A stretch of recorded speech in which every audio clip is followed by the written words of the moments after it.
Hi, it's Whatshisname, and today I want to give you a quick tour of my studio here in London. Let's go!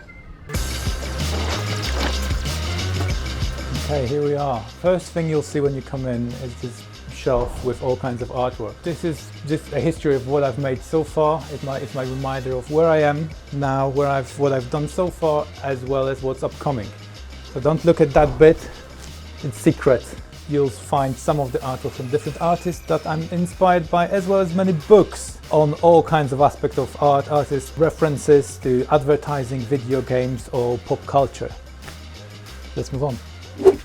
This is the room in which initial step of every design happens. Everything starts with an idea, and to my left I always keep a wall full of different ideas, inspirations, references to pop art, to different styles that I'm trying to blend together within my designs. I keep a notebook of all kinds of sketches from different years.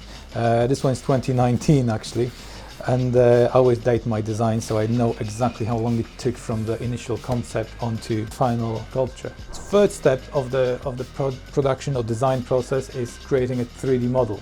Because my background is in 3D graphics, I always start with a 3D model where I could sit down and look around the model and from every angle. Next step would be feeding it to 3D printer and creating small versions of the design. I do quite a few of them because I'm typically not happy with the first one. What looks good on the computer screen doesn't necessarily translate onto the physical model. So when I'm happy with that, I would proceed to creating a physical model, 3D printed model in the large scale. So this is one of them. This one is 3D printed in various parts, so that each part can be molded and cast in resin. Sometimes I would cast the whole entire balloon dog as one piece, depending on its complexity. This one had to be divided into many different smaller pieces, which are then assembled.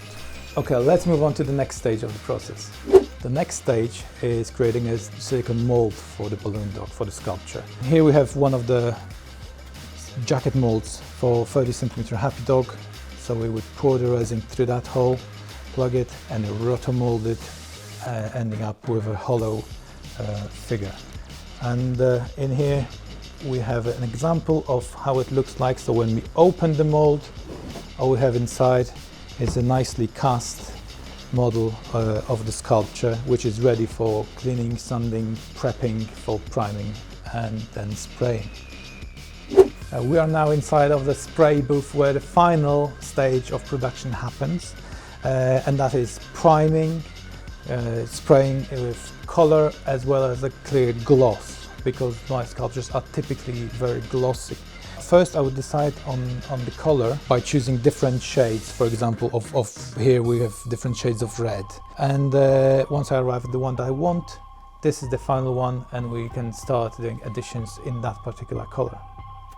I would describe my work as innovative modern pop art. You can find some of it in Singapore Science Centre, for which I've built a massive zoetrope, which is a permanent display. Also, there are huge 4-meter tall balloon dogs in Cathay Centre, also in Singapore. Other than that, my work has joined many collections all around the globe, starting from Hong Kong to Los Angeles, New York. Actually, I'm currently working on a very exciting public art exhibition that will happen here in central London. This is Whatshisname. Thank you for visiting my studio, and please remember to follow Castle Galleries on Instagram, Facebook and Twitter to be the first one to know about my latest collaboration with Castle Fine Art.